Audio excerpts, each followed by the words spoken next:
하나님께서 우리를 인도하고 계십니다. 그걸 믿는 것이 믿음입니다. 사망의 음침한 골짜기를 갈지라도 다윗은 사망의 음침한 골짜기를 다닌 적이 있었어요. 그러나 다윗은 절망하지 않았습니다. 왜 그러냐? 하나님이 나를 인도하고 계신다. 내 손에 쥔 지팡이와 막대기로 반드시 이길 수 있으며 저 원수 앞으로 인도하지만 그 원수 앞에서도 우리 하나님은 대역전 드라마를 펼치시사 그 목전에서 상을 주시는 하나님. 우리는 믿져야 본전입니다. 무슨 말이냐? 우리 천국 가면 승리해요. 마귀가 우리를 죽인다고 해서 죽인 게 아니에요. 마귀가 우리를 위협한다고 해서 위협한 게 아닙니다. 마귀가 우리를 가난하게 만든다고 해서 우리가 가난케 된 게 아니에요. 마귀는 이 땅에 권세를 잡고 힘이 있기 때문에 세상적 파워를 갖고 있어요. 그래서 세상 권세 잡은 자, 그 권세의 근원도 하나님이 허락하신 거예요. 그러니까 그 한계가 있는 것뿐인데 그 권세를 지금 재량껏 활용하여 법들과 음란과 악한 모든 문화들을 동원하여 기독교를 몰아내고 우리를 옥죄고 있지만은 설령 우리를 가난하게 만들고 우리를 병들게 만들고 우리를 실패하게 만들고 우리를 억울하게 만들고 우리를 죽이게 한다 할지라도 결코 우리가 주 예수 안에 있고 십자가를 붙들고 있으면 우리는 패배한 게 아닙니다. 마귀는 주님 안에 있는 우리를 결코 이길 수 없어요. 이긴 것처럼 보일 뿐이죠. 그러니까 우리가 천국 가면 완벽한 승리가 되는 거예요. 그래서 믿져야 본전이라 그런 뜻이에요. 이 땅에서 미치는 거, 이 땅에서 고통당하는 거, 여러분 논리적으로 생각해 보시오. 제 말이 여러분을 괜히 어떤 들뜨게 한다든지 여러분을 선동한다든지 그런 메시지가 절대 아니라 이 말이에요. 따져봐요. 천국이 있다며. 천국이 없다면 완전 답이 달라지죠. 우리 이렇게 살 필요 없어요. 내 멋대로 살면 돼요. 그러나 그렇게 살지도 않고 그렇게 살지 못하는 이유는 천국에 소망이 있기 때문이에요. 천국이 있다며. 이 세상이 전부가 아니라며. 그러면 우리가 누구를 무서워합니까? 응? 인간이기 때문에 우리가 움찔거리고 인간이기 때문에 때로는 좌절할 수도 있지만은 그건 잠깐이라 이거예요. 잠깐. 그래서 바울이 말한 바 우리가 바라는 것이 이 세상뿐이라면 우리가 얼마나 불쌍한 사람들이냐. 그렇지요. 우리가 바라는 것이 이 세상이라면 우리는 정말 불쌍한 인생들이에요. 어디 가고 싶은 데를 주일날 놀러 갈 수가 있습니까? 어디 친구들하고 둘러앉아서 시원한 맥주를 하나 만잔을 마실 수 있습니까? 마실 사람 있죠? 내가 다 보고 있어. 근데 마시는 것도 막 불안해. 막 정죄하고 말이죠. 좀 어쩔 줄은 모르지. 어쨌든지 간에 우리가 바라는 것이 이 세상이라면 우리는 정말 불쌍한 사람이다. 그건 역설적으로 무슨 뜻이냐면 우리가 바라는 소망이 이 땅이 전부가 아니기 때문에 우리는 결코 불쌍할 수 없는 인생이다. 그런 뜻이에요. 그러니까 그것에 소망을 주시고 우리 하나님이 우리를 인도하고 계시는데 오늘 세 번째 시간인데요. 첫 번째 시간에는 말씀으로 우리를 인도하신다. 창세기 12장 1절에 보면은 여호와 이렇게 딱 써 있어요. 여호와께서 아브라함에게 말씀하시되 그랬어요. 그때는 성경책이 없었습니다. 선지자도 없었습니다. 그래서 아브라함이 선지자이자 족장인 거예요. 아시겠어요? 아브라함은 여러 가지 직함을 가진 사람. 아브라함은 선지자 역할을 했어요. 네, 하나님의 뜻을 전했거든요. 아브라함은 하나님의 종의 역할도 했어요. 아브라함은 족장으로 이스라엘의 왕의 역할도 한 거예요. 사실은 왕정 시대가 아니지만 이해되시죠? 이런 모든 직함을 갖고 있었어요. 모세도요 선지자였어요. 그래서 성경에 모세를 선지자라고 표현을 했어요. 모세와 같은 선지자가 앞으로 없을 것이라고 예측을 했어요. 그러니까 선지자가 없다는 게 아니라 그렇게 뛰어난 선지자는 없다. 율법을 즉시 받았으니까. 그러니까 모세는 선지자이자 주의 종이자 이스라엘의 왕의 역할을 했죠. 제사장은 아론이 했고 어쨌든 그런 존재인데 아직 율법의 책이 없잖아. 그래 놓으니까 하나님께서 여호와께서 아브라함에게 말씀하시되 너는 본토 친척 아비 집을 떠나라. 내가 너에게 지시할 땅으로 가라. 그렇게 말하셨어요. 그러니까 이제 성경에는 그렇게 대단히 간단하게 써 있지만은 하나님께서 과연 어떻게 와서 말씀을 하셨는지 근데 분명한 것은 책으로는 말씀하지 않았고 어떤 선지자를 통해서 말씀하지 않았고 주의 사자를 보내서도 말씀하지 않았다. 분명히 여호와께서 말씀하셨다고 그렇게 써 있는 거야. 근데 어떻게 대면하면 안 되거든요. 아브라함이 하나님을 대면하면 즉사해서 죽어요. 그러니까 방법은 모르겠지만 하나님께서 아브라함에게 말씀하셨다. 그리고 아브라함의 인생을 인도하기 시작해요. 그러니까 말씀으로 인도하신다 그 말이죠. 또 아시다시피 하나님께서는 과거에 주의 사자, 천사를 보내사 하나님께서 어떤 상황으로 인도하신 적이 있어요. 대표적인 경우는 많은데 성경이 아주 많습니다. 여호와의 사자를 보내가지고 말씀하시는 거. 지난 주일날도 가브리엘 천사장이 다니엘에게 말씀하잖아요. 대신해서 사신으로 와가지고 그 주의 사자. 이런 특이한 이야기도 나오는데요. 여호수아가 여리고성 정복을 앞두고 여리고를 향해 이렇게 걸어가는데 길을 막아요.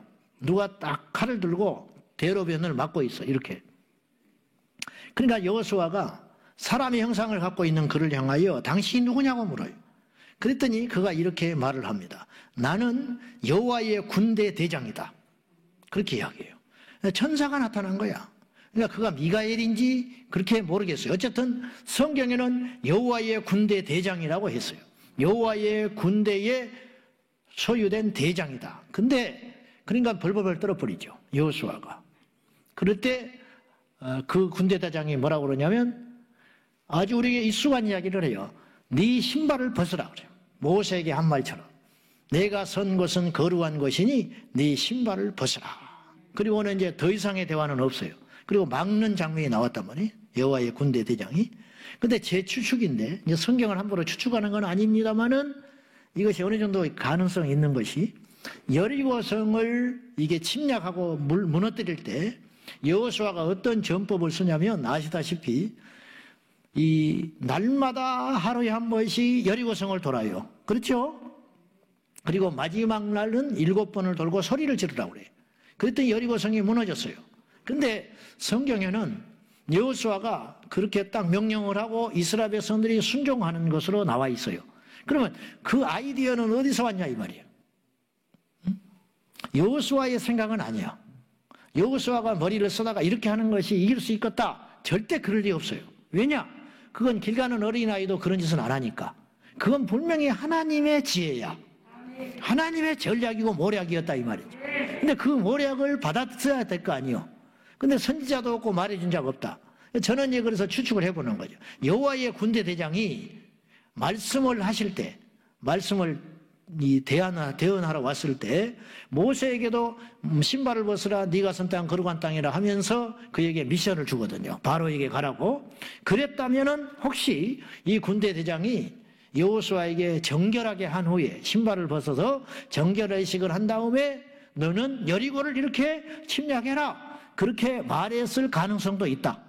성경에는 그런 표현이 없지만은 그렇게 해도 무방하지 않은가 이런 생각을 해봐요. 분명히 한 가지 분명한 것은 여호와께서 직접 말씀을 하시든 사자를 보내시든 어떤 메시지를 전달해 오셨다는 거지요. 그리고 이제는 말씀이 경전으로 기록되기 시작하면서부터 하나님께서 인류에게 말씀하시는, 특별히 당신의 백성들에게 하시는 말씀은 여러 루트로 갈래가 생기게 됩니다. 직접 말씀하기도 하시고 주의 천사를 보내서 말씀하기도 하고 선지자를 통해서 말씀을 하기도 하고 기록된 말씀으로 우리 백성들에게 말씀을 하기도 한다 이 말이에요. 시편 1편 2절에 보면은 이런 말씀이 있어요. 시작. 오직 여호와의 율법을 즐거워하여 그의 율법을 주야로 묵상하는도다. 여러분, 주야로 말씀을 묵상하려면 말씀이 있어야 해요. 우리가 하나님의 말씀을 듣고 싶다고 듣는 게 아닙니다. 이스라엘 백성들은 지난번에도 말씀드렸지만은 수동적일 수밖에 없어요. 여호와께서 말씀하지 않으면 백성들은 들을 수 없어요. 엘리가 못 듣잖아요. 근데 사무엘은 듣잖아요. 말이 안 되는 일이에요. 제사장인 엘리는 못 들어요. 근데 어린아이 사무엘은 듣는다고요. 이걸 누가 결정하는 거예요? 전적인 하나님의 결정. 어른이라고 들려주는 것도 아니고 제사장이라고 들려주는 것도 아니고 낮이라고 밤이라고 남자라고 여자라고 왕이라고 들려주는 게 아니에요. 무턱대고 기다려야 돼. 평생을 기도했지만 주의 음성을 못 듣고 죽는 인생도 있었어요. 그 당시에. 그러지 않겠습니까? 얼마나 사모하며 주의 음성 듣기를 갈망했던 백성들이 많이 있었겠어요. 그런데 못 듣고 죽는 거야. 그런데 아브라함처럼 느닷없이 오셔서 하나님께서 강권적으로 말씀하실 수도 있다 이 말이죠. 수동적이에요. 그래서 그들은 백성인 거예요. 종이고. 그런데 말씀이 드디어 인류에게 임하기 시작했어요. 성경으로.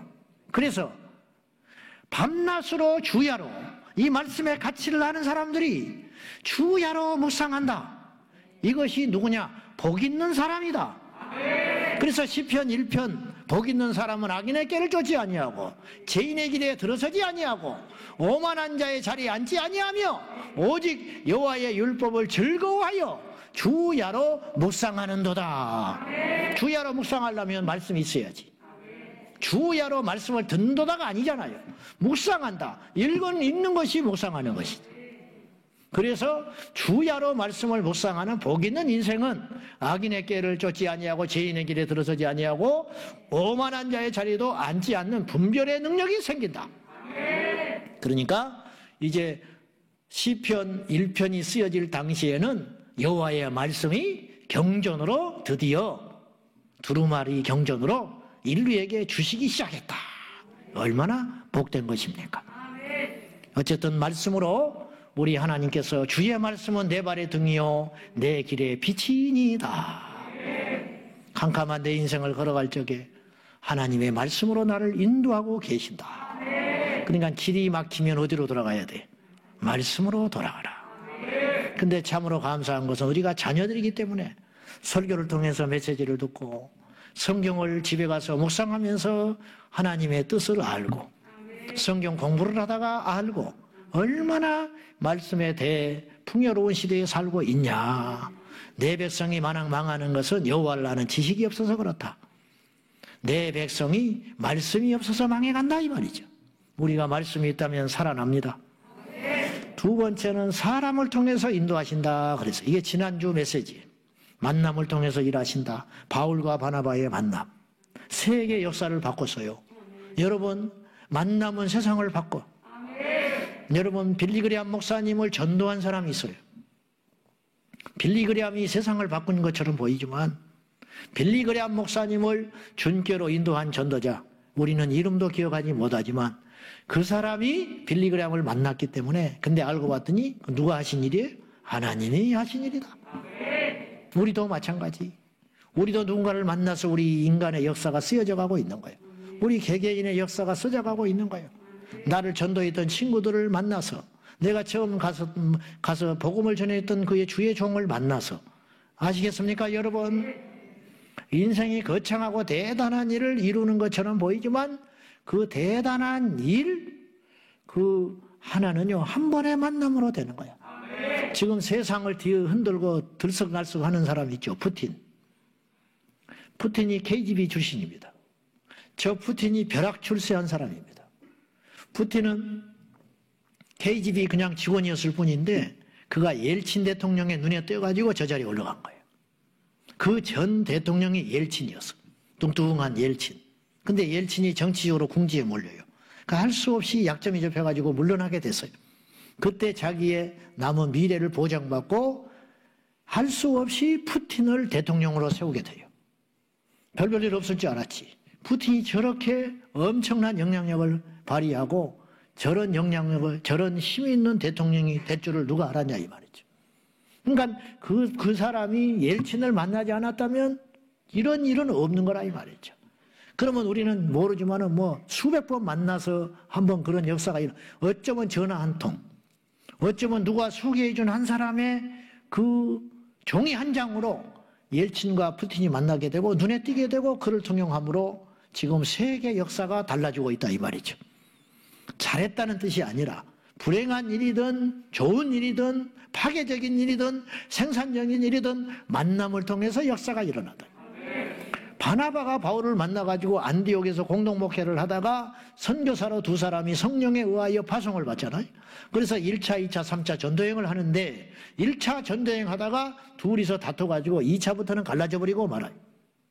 그런 이야기란 말이죠. 그래서 오늘 저희가 읽었던 본문의 내용은 2차 전도여행 중에 바울이 실라를 데리고 가는 장면이에요. 바나바는 마가를 데리고 가고. 네.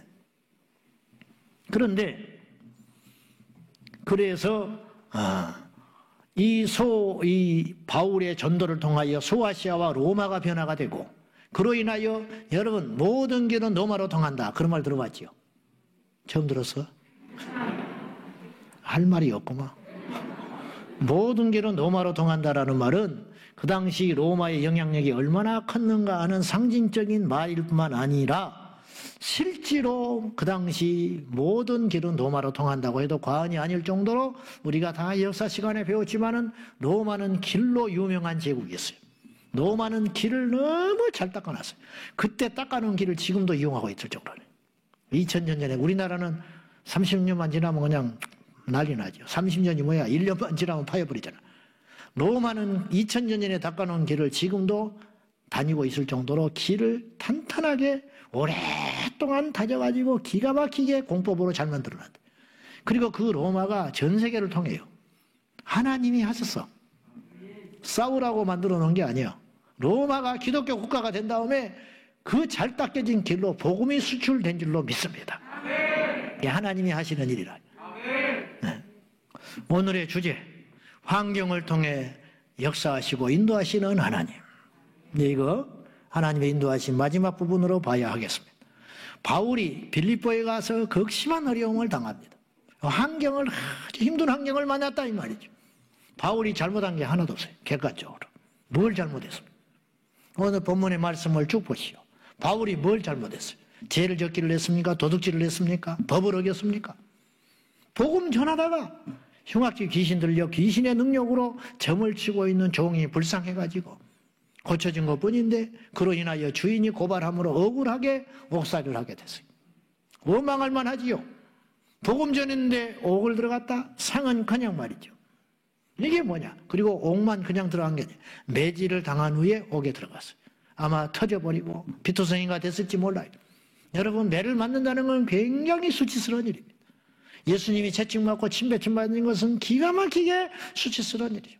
더군다나 잘못한 일이 없는 자가 억울하게 매질을 당했다는 것은 이건 분해서 잠을 못 잘 일이죠.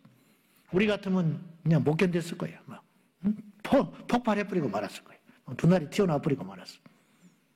그런데 바울 일행은 어떻게 했느냐? 바울과 실라는 감옥에서 그런 환경을 허락하신 하나님께 원망하지 아니하고 찬송하여 기도했는데 그 찬송과 기도 소리가 얼마나 컸던지 다른 간수가 들을 정도로 큰 찬송을 불렀다.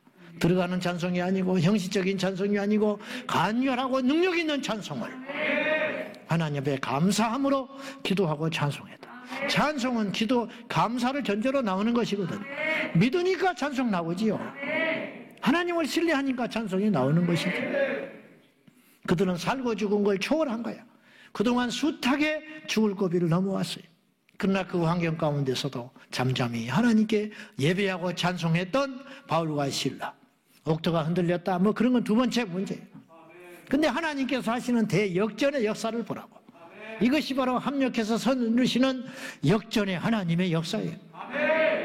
감옥에 들어갔고 그렇게 했기 때문에 하나님의 능력을 경험하고 간수가 회개하고 온 가족이 구원받고 그곳에 빌립보 교회가 탄생하는 위대한 역사가 일어나게 됐다 이 말이죠.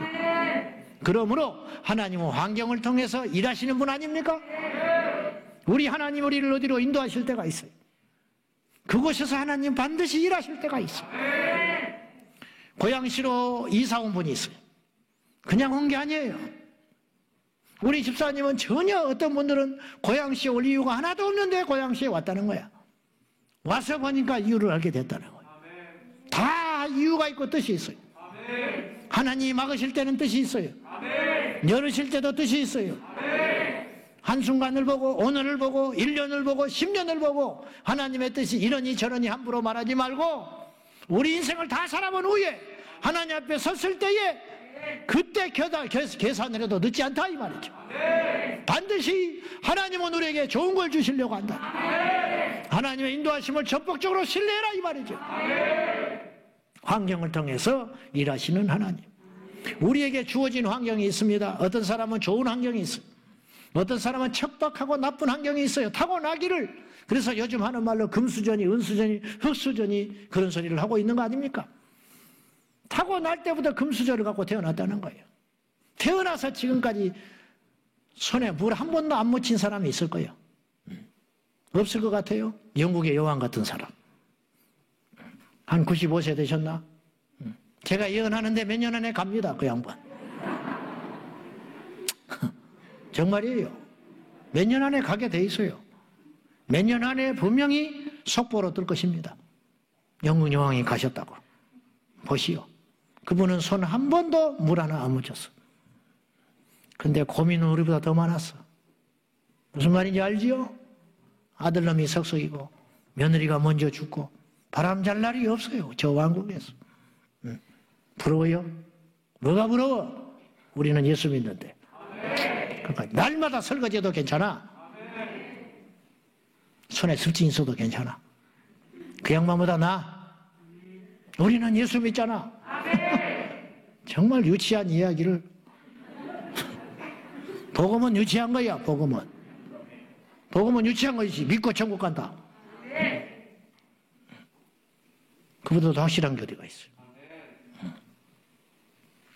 자, 우리가 원하는 환경도 있고 원망스러운 환경도 있고 이해할 수 있는 환경도 있고 이해할 수 없는 환경도 있다 이 말이죠. 그런 환경. 예수님과 함께 배를 탔는데 풍랑이 일어났어요. 적어도 예수님과 함께 있었으면 풍랑은 안 일어나야 해요. 근데 그것이 우리 인생이라. 지금 우리도 마찬가지.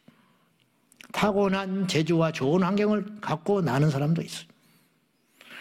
솔로몬은 타고난 머리를 갖고 태어났고 삼손은 타고난 힘을 갖고 태어났고 부자 청년은 타고난 배경, 부자를 가지고 부잣집 아들로 태어났어요. 척박한 환경에 태어나기도 해요. 갈릴리의 제자들은 전부 다 척박하게 태어났어요. 갈릴리는 가난한 동네, 이름 없는 동네.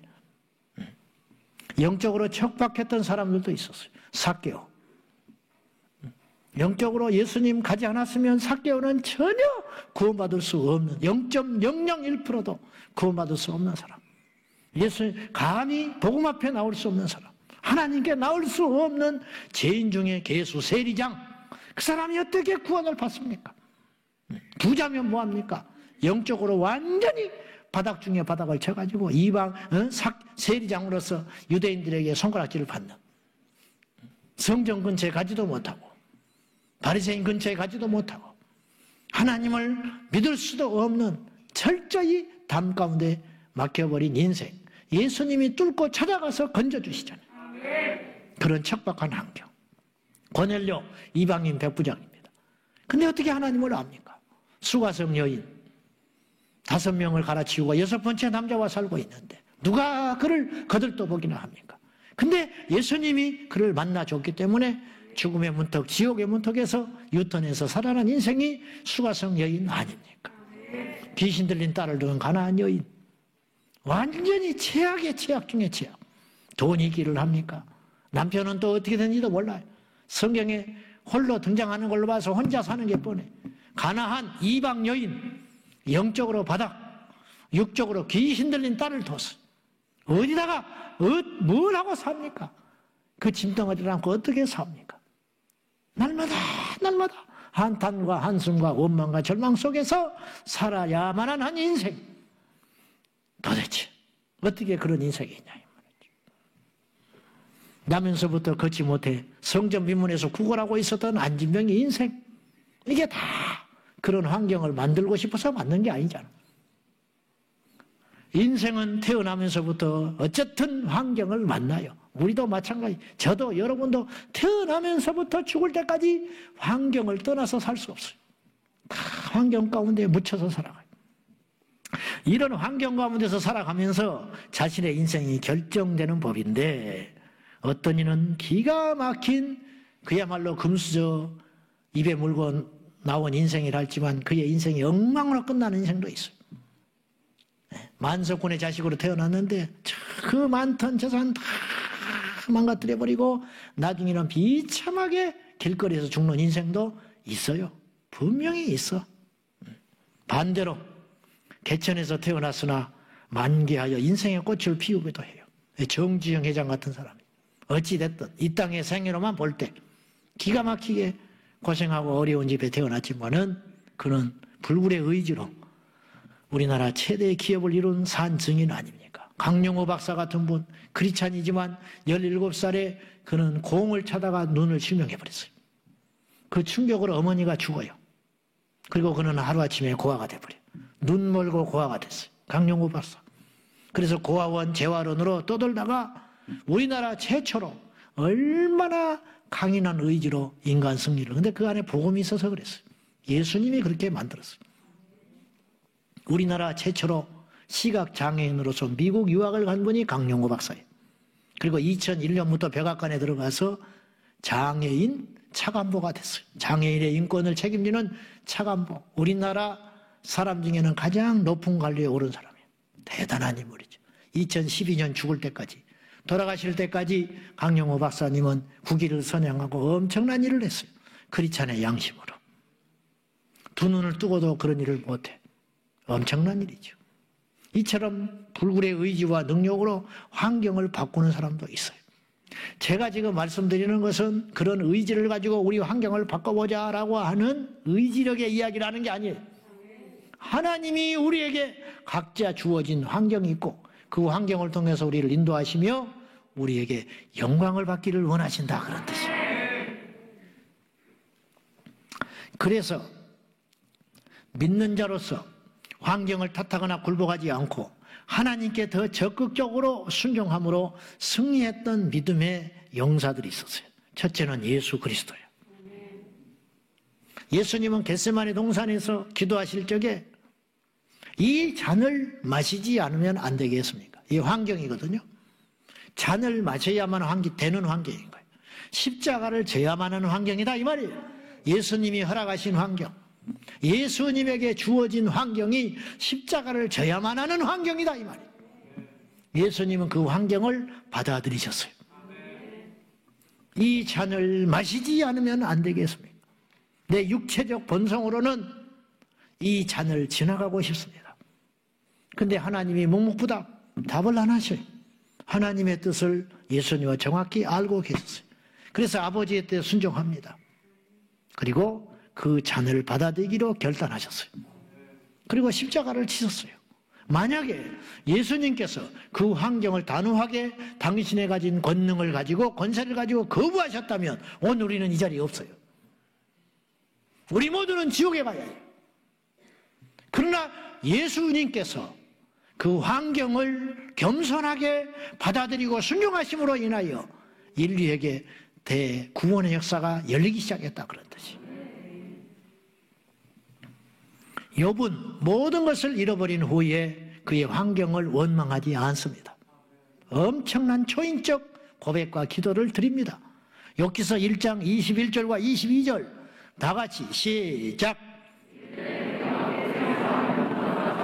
또한 날몸 돌아갈지어다. 주신 이도 여호와시요 거두신 이도 여호와시오니 여호와의 이름이 찬송을 받으실지냐 하고 이 모든 일에 욥이 범죄하지 아니하고 하나님을 향하여 원망하지 아니하니라. 하나님을 향하여 원망하지 않음과 동시에 자기의 허락하신 고난의 환경을 원망하지 않았다, 그런 뜻이에요. 남의 말이니까 쉬워요. 자식을 잃고 재산을 잃고, 재산 잃고는 그럴 수 있어요. 어디 가서 망신을 당하고 그럴 수 있어요. 어디 가서 크게 손해를 보고 크게 다치고 그럴 수 있어요. 얼마든지 우리 믿음의 양심으로 감사하다고 받아들일 수 있어요. 그러나 욥이 당한 고난은 그게 아니잖아요. 단순히 재산 잃어버린 정도가 아니잖아요. 명예를 잃어버린 게 아니잖아요.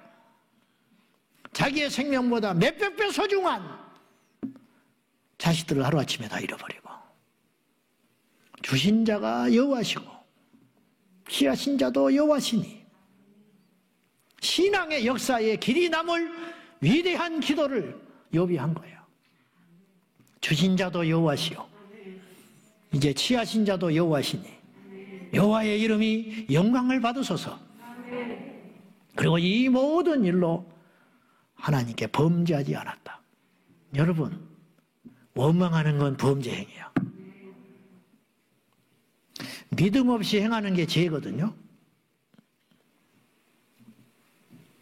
원망은 믿음이 없으면서 나오는 거지. 믿음이 없으니까 원망할 거 아니에요. 왜 이렇게 만들었냐고.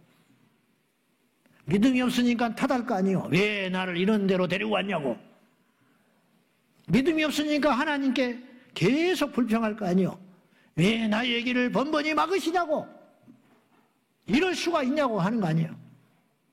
욥은 이런 방구 이만큼도 우리처럼 사람들 들으라고 한 게 아니고 목사니까 체면차리 하려고 그런 게 아니고 그의 훗날에 우리가 알 거라고는 생각도 못한 채 욥이 하나님 앞에 이 기도를 하지 않습니까? 쉽지 않습니다. 절대 쉽지 않아요. 이 모든 일을 통해 여호와의 이름의 찬송을 받으소서. 이런 상황에서도 내가 버티고 원망하지 아니하고 하나님께 엎드려 있으면 그로 인하여 주님이 영광을 받으신다는 거죠. 여러분, 우리가 잘됨으로 꼭 영광을 받는다는 저차원적 신앙에서 빨리 벗어나야 돼요. 주님은 죽으심으로 아버지 하나님의 영광을 받으셨어요. 초대교회 성도들은 순교함으로 하나님의 영광이 나타났어요. 우리가 잘 때야만 영광을 받는다는 것은 비복음적인 이야기예요. 잘 때서도 영광을 받으시지만 우리가 죽음을 통해서도 하나님은 영광을 받을 수 있다는 사실을 꼭 기억하셔야 돼요. 왕으로서만 영광 받으시는 게 아니에요. 종으로서도 영광을 받아요. 하나님은 요셉이 종으로 팔려갖고 죄인으로 감옥에 있었지만 요셉을 통하여 하나님의 영광이 나타났어요. 어떻게 아냐고요? 요셉이 가는 곳마다 성실하고 진실하고 충성된 일꾼으로, 요셉이 가는 곳곳마다 호람되고 정신으로 하나님 앞에서 내가 어떻게 범죄하냐고 주님이 영광을 받으시는 거지. 여러분, 종이라고 요셉이 무시당할 것 같습니까? 요셉이 죄인이라고 옥살이하면서 되게 무시받았을 것 같습니까? 절대 그렇지 않았을 거라고 나는 생각해. 왜냐? 요셉은 가는 곳마다 인정받고 총무가 됐어요. 급기야 애굽 대제국의 총무가 되더라, 이런 말이에요. 사도 바울은 옥에서 찬송했어요. 쉽지 않아요. 낱말이라고 쉽게 하지 말자니까. 베드로는 감옥에서 더했어. 자버렸어.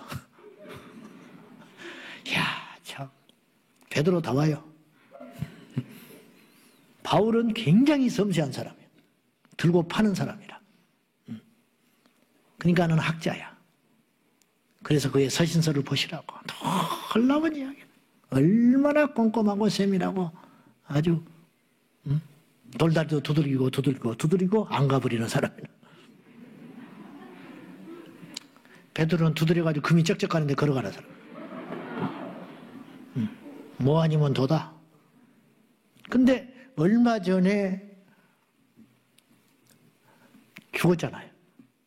누가 죽었지? 갑자기 생각이 안 나네. 베드로 갇히기 전에 죽었잖아.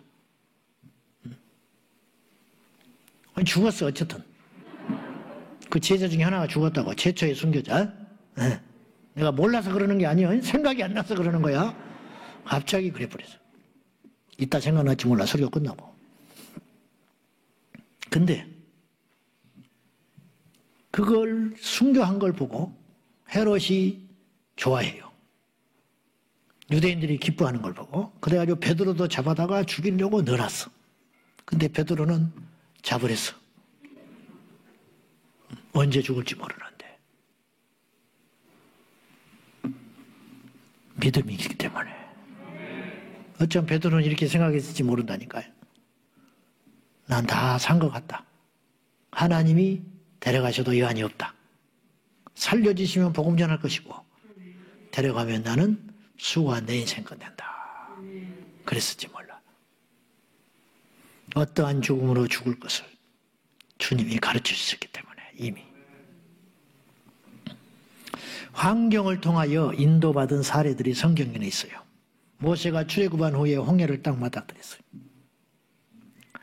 진퇴양난이죠. 앞에는 홍해가, 뒤에는 애국의 군사가. 어려운 상황을 만난 거야. 하나님은 홍해 앞으로 인도하셨어요. 하나님이 인도하신 거야. 이런 상황을 통하여 모세와 이스라엘을 통하여 하나님이 영광을 받으셨는데 그게 뭐냐? 홍해가 갈라져 버렸다. 이게 하나님의 뜻이에요. 북한 선교를 하는 어떤 목사님이 있는데 이분이 이제 원래 사업가일 때, 교회 집사일 때 옛날에 수십 년 전에 중국의 사업차 자주 드나들게 됐어요. 한 번은 연변을 통해서 두만강변을 갔는데 두만강변에 이렇게 강줄기가 흘러내려오는데 절반을 자르면은 한쪽은 중국 땅이고 한쪽은 북한 땅이에요. 강도 경계가 있어요. 네, 금만 안 그어졌을 뿐이지. 다리도 이제 길게 하나 늘려 있는데 중간은 딱 막혀 있어요. 중국의 영토, 북한의 영토. 딱 갈라져 있는데 이분이 강가를 갔는데 두만강가를 갔는데 탈북하다가 총에 맞아 죽어버린 그리고 썩어서 시체가 돼버리니까 탈북자가 비참하게 강에서 흘러내려와가지고 딱 걸쳐 있었어요. 근데 북한에서도 안 가져가고 중국에서도 안 가져가는 거야. 그 시체를. 경계에 딱 있으니까.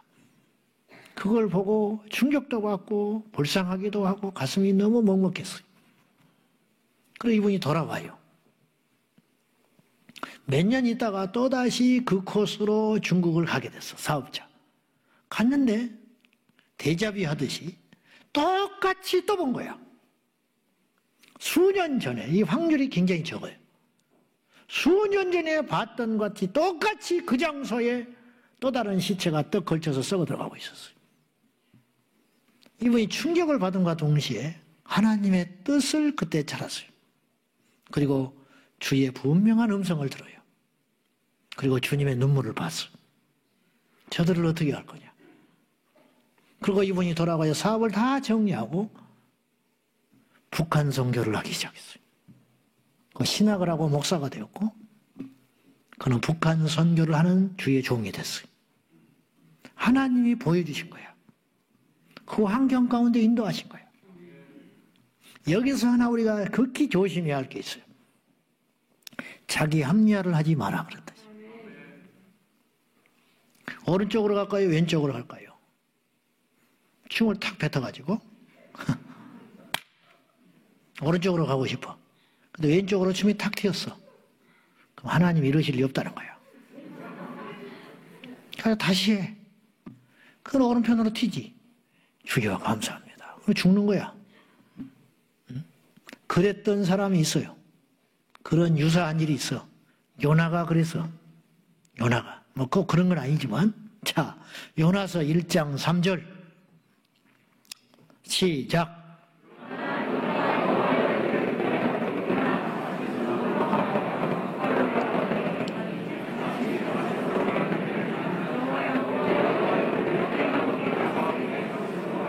배삭을 주고 배에 올랐더라. 여기서 마침이라는 단어를 주목할 필요가 있어요. 하나님의 뜻은 어디에? 어디냐고? 하나님의 뜻은 어디로 가는 거요? 집으로? 하나님의 뜻은 지금 요나가 어디로 가는 거요? 니느웨. 근데 요나는 어디로 가고 싶어요? 니느웨를 가고 싶지 않아요. 죽어도 다시스를 가고 싶은 게 아니고 니느웨를 안 가고 싶은 거야. 니느웨만 아니면 대한민국으로도 와. 요나는 지금 북한으로도 갈 참이야. 니느웨만 안 간다면 어디든지 간다. 우크라이나도 갈 놈이야. 요나가.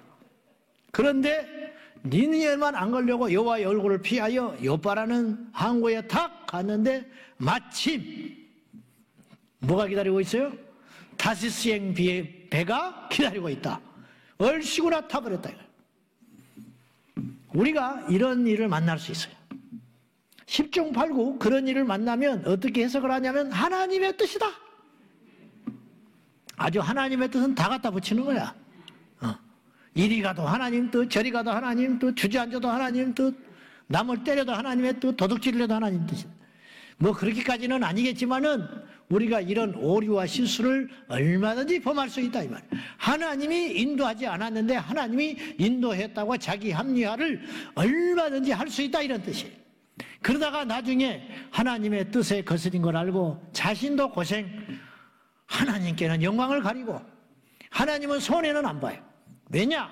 대타가 얼마든지 있으니까. 믿으십니까? 하나님은 대타를 얼마든지 할 수 있어요. 네가 소리 안 질러? 돌 눌러도 소리 지르게 한다. 네가 안 가? 막대기라도 보내서 한다. 네가 안 해? 태양 이론 성신을 움직여서라도 일할 수 있는 하나님. 근데 단지 하나님께서 우리를 사용하시고 우리에게 상급을 주시고자 우리와 협력하여 어떤 일을 하기를 원하신다 이런 뜻이에요. 아담과 하와가 선악과 밑에 가서 계속 놀았어. 자기 합리화하는 거야. 보암직도 하고 먹음직도 하고 좋다. 넘어간 거라. 마음이 넘어가니까 좋아 보이고 먹음직스럽고 지혜롭게 할 만큼 좋아 보였다. 얼마든지 우리가 그렇게 할 수 있다 이거야. 저 자매가 이뻐. 저 자매와 결혼하고 싶어. 계속 기도를 해. 하나님의 뜻이 돼. 하나님의 뜻이 아니야. 네가 이뻐서 그러는 것이지. 하나님이 원하는 사람이 아니라면 어떡할 건데. 정이 가면 안 되고 내 마음이 가면 안 되고 하나님의 뜻이 앞장서 가야 된다 이런 뜻이에요. 그래가지고 나중에 인생이 꼬여버린 사람이 많다. 저도 그렇고 여러분도 그렇고 얼마든지 그런 실수와 오류를 범할 수 있으니 자기 당착 자기 합리화 빠지지 말고, 그러면 그런 실수와 오류를 범하려면 어떻게 해야 되느냐? 내 욕망과 욕심을 내려놓고 하나님 앞에 철저히 기도해야 된다 이 말이에요. 기도를 하는 것이 왜 그렇게 중요하냐면 응답 자체도 중요하지만 기도하면 내 안에 자아의 욕심이 사라지게 돼요. 그래서 기도를 충실히 해야 돼요. 기도하는 사람은 온유해지는 거예요. 기도하는 사람은 넓어지는 거예요. 기도하는 사람은 분명해지는 거예요. 기도하는 사람은 지혜로운 사람이 돼요. 기도하는 사람은 하나님 앞에 뜻을 거스리는 것이 적다 이런 뜻이에요. 할렐루야. 그러므로 우리 모두가 환경을 대하는 마지막 자세, 이제 우리가 환경을 만났잖아요. 지금도 환경 가운데 살고 앞으로도 환경 가운데 우리가 끊임없이 죽을 때까지 살아갈 터인데 이 환경을 대하는 자세는 어떻게 해야 되냐? 하나님이 환경을 통해서 우리를 통해서 일하시고 인도하신다면서요. 말씀을 통해서 인도하시죠. 사람을 통해서 인도하시죠. 말씀을 통해 인도하시니까 우리가 말씀을 어떻게 대해야 하는지를 알아야 하고, 사람을 통해서 인도하시니까 사람을 어떻게 대해야 하는지를 알아야겠고, 환경을 통해서 하나님 우리를 인도하신다면 우리가 환경을 어떻게 대해야 하는지 알아야 할 거 아니요? 그 환경을 대하는 원칙, 이 세상에는 삼류 인생이 있어요. 세 가지의 인생이다. 세 가지 부류의 인생이 있는데 그 중에 제일 말단 인생, 삼류 인생은 어떤 인생을 살아가느냐? 환경과의 관계 속에서 삼류 인생은 불평하고 원명하고 탓을 해요. 이게 삼류 인생이야. 아무것도 못해. 나는 가난한 집에 태어났으니까, 나는 머리가 나쁘게 태어났으니까, 나는 이런 부모 밑에 태어났으니까. 그러면 그렇게 하다 끝나는 거야. 나는 성공하라는 소리를 하는 게 아니에요. 삼류 인생은 궁궐에 데려다 놓고도 탓을 하고 원망을 해. 내 자유가 없다고. 삼류 인생은 부유한 집에 데려다 놔도 원망이 나와요. 돈 있으면 뭐하니? 세상에 그런 소리가 어디가 있어? 응? 삼류 인생은 건강을 줘도 탓을 해. 건강만 하면 뭐하니? 이런. 이게 삼류 인생이야. 주님이 일을 맡겨도 일이 많다고 불평을 하고, 일이 축복이에요. 건강할 때 주에 일하셔.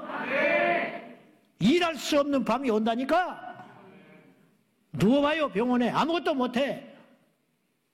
아무것도 못해. 눈이 보일 때 성경 읽고, 발이 움직일 때 복음 전하고, 손이 있을 때 주의 일하라고요. 주님 앞에 가기 전에 하늘 앞에 가서 받아야 할 상급을 쌓고 가야 할 거 아니요. 설교할 기회가 있을 때 설교해야지. 또 설교하냐고. 그럼 안 할 거야? 하지 마라 그러면. 하지 마. 하나님이 얼마든지 대타 세워서 일하신다. 왜 그걸 못 잊어요? 몰라. 불평하지 마세요. 불평하고 원망하고 뭐 이런 데가 있냐고. 그러면은 삼류 인생으로 하나님이 쓰지 않아. 이류 인생이 있어. 이류. 삼류보다 좀 낫지. 그건 어떤 인생이냐? 인내하고 견디는 인생이에요. 견디는 인생이 이류 인생. 발전도 없고 퇴보도 없어. 견디는 거야. 그냥 꾸준해 가는 거예요. 꾸준하지요. 꾸준해. 꾸준해. 그러나 그걸로 끝나는 거야. 인류 인생이 있어. 그건 뭐냐? 역경과 시련과 어려운 환경을 그걸 발전의 계기로 삼는 0.1%의 사람이 있어요. 아까 강용호 박사님 같은 분. 장애를 재산 삼았던 사람. 근데 예수를 믿는 우리는 삼류도 아니고 이류도 아니고 인류도 아니야. 우리는 어디를 걸어가야 되느냐? 인류 인생을 뛰어넘어 신앙 인생은 어떻게 살아가야 되느냐?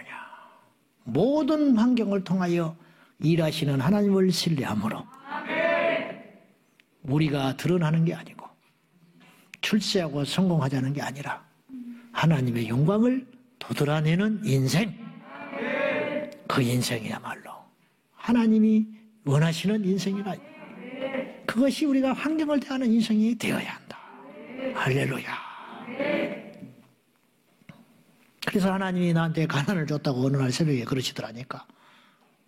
성길 나서 집에 가볼 뻔했어. 너에게는 가난을 재산으로 줬다. 하나님 하신 말씀은 틀린 말이 하나도 없어요. 가난했기 때문에 나는 목사가 됐어요. 가난했기 때문에 나는 많이 울어야만 했어요. 그래서 주님 앞에서도 울 수 있어요. 가난한 성도들이 남 같지 않아. 이건 공부에서 나오는 게 아니에요. 이건 누가 가르쳐준다고 그렇게 마음이 먹어지는 게 아니다니까요. 물론 많이 변질되고 아직 멀었지만은 그렇더라 이런 말이에요. 요셉은 타고나기는 좋은 환경, 금수저 물고 태어났어요. 그러나 어릴 적 경솔한 일로 인하여 그의 인생은 꼬여버리기 시작했어요. 종살이 옥살이 했어요. 그런데 그는 자기가 당한 환경에서 적극적으로 대처했어요. 즉 인류 인생을 살았다. 인류 인생. 거기에 더하여 코람데오를 잊지 않았어요. 내가 하나님 앞에 있다. 그러니까 역경을 단순히 헤쳐가는 사람은 종종 있다니까요. 무슨 말인지 알지요? 신앙과 상관없이 불굴의 의지로 그렇게 사는 사람이 있어요. 우리 교회 성도님들 중에서도 예수 안 믿어도 성공한 사람이 있다니까. 성실한 사람, 빈틈없는 사람, 열정을 가지고 사는 사람, 신앙과 상관없이 이 땅에서 인류 인생을 살아갈 만한 분들이 우리 교회에 많이 있어요. 근데 거기에 더하여 우리가 무엇이 있어야 되냐? 하나님 앞에서 거룩하게 살고자 하는, 믿음으로 살려고 하는 코람데오의 정신이 더해져야 된다. 요셉이 그랬다. 요셉이. 우리 청년들이 복음 들어가면 변해요. 부지런해지지요. 성실해지지요. 위아래 알게 되지요. 근데 그것은 세상의 교육으로도 어느 정도 될 수 있다니까. 그걸 뛰어넘는 은혜가 있어야 한다. 은혜. 그걸 뛰어넘는 성령이 있어야 한다 이 말이에요. 불이 있어야 한다. 불. 그때 하나님의 역사가 일어난다. 요셉이 그리하여 인생의 승리자가 되어 하나님의 영광을 나타낸 후에 요셉이 총리가 안 돼도 상관없어요. 요셉은 총리 되려고 걸어간 사람이 아니에요. 어쩌다 총리 됐어. 어쩌다. 그러니까 총리가 되어도 변질되지 않아요. 철저히 하나님의 영광을 나타낸다고. 꿈을 풀어줄 때도 자기가 푼다고 말하지 않아. 하나님이 가르쳐줬다고 이야기를 해요. 기가 막힌 일 아니요? 이러기 쉽지 않아요. 어째서 이럴 수 있었나? 하나님 앞에 내가 서 있다. 하나님이 보신다. 하나님이 아신다. 하나님이 인도하신다. 그걸 놓치지 않았기 때문에 요셉은 농론하는 인생이 되었다. 이거. 그래서 요셉의 최절정은 총리가 된 게 아니고, 총리가 되어 바로가 준 반지를 끼고 가도 행진하는 것이 아니고, 요셉의 최고의 절정의 인생, 자기에게 그런 환경을 허락하신 하나님께 영광을 돌리고 원망하지 않았더니 그가 누리게 된 최절정의 순간에 요셉은 다음과 같은 고백을 해요. 창세기 45장 7절에서 8절입니다. 마지막으로 읽고 마칩시다. 다 같이 시작. 당신들의 생명을 보존하고 당신들의 후손을 세상에 두시려고 나를 당신들보다 먼저 보내셨나니 그런즉 나를 이리로 보낸 이는 당신들이 아니요 하나님이시라. 하나님이 나를 바로에게 아버지로 삼으시고 그 온 집의 주로 삼으시며 애굽 온 땅의 통치자로 삼으셨나이다.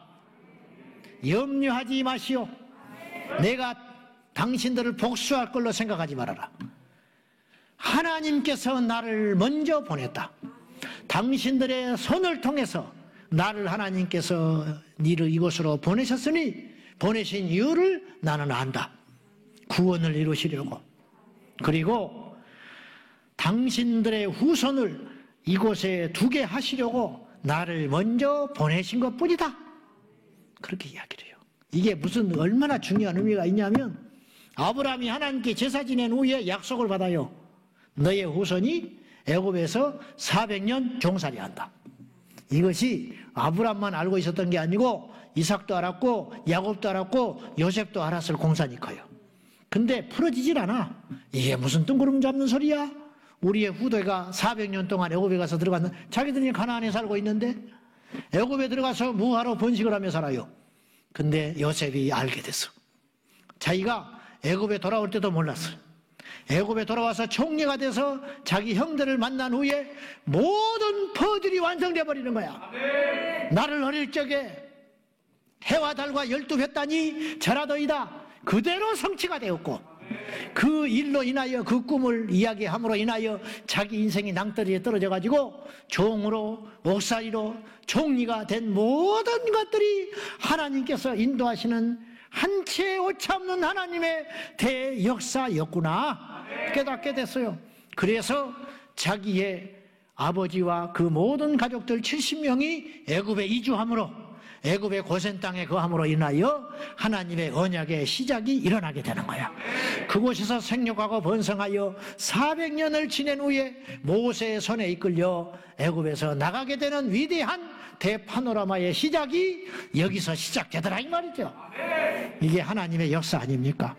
하나님께서 환경을 통해서 이런 일을 이루어 가심을 믿고 그 영광 중에 거하시고 임하시는 하나님, 우리가 모두 다 총리가 될 수는 없고 하나님 나라에 정말로 멋스러운 어떤 것은 안 된다 할지라도 숨겨진 작은 나사 부품 하나라도 쓰임받을 수 있다면 천국에 가서 동일한 상을 받는 줄로 믿고 할렐루야, 우리 모두 우리를 인도하시는 하나님을 찬양하며 경배하며 어떠한 상황으로 인도하든지 원망하지 말고 불평하지 말고 탓하지 말고 인내함으로 하나님께 믿음으로 나아가서 우리를 통하여 주의 영광이 나타나는 하나님 앞에 쓰임받는 기가 막힌 인생이 되시기를 주님의 이름으로 축원합니다.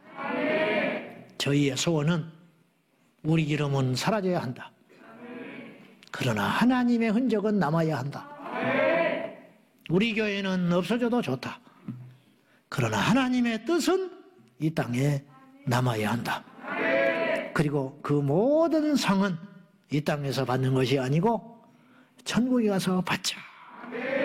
할렐루야. 그러한 저와 여러분이 꼭 되셔서 이 밤도 우리 뜨겁게 찬송하고 뜨겁게 기도하여 하나님의 뜻이 하늘에서 이룬 것 같이 땅에서도 이루어지는 위대한 밤이 되시기를 주님의 이름으로 축원합니다.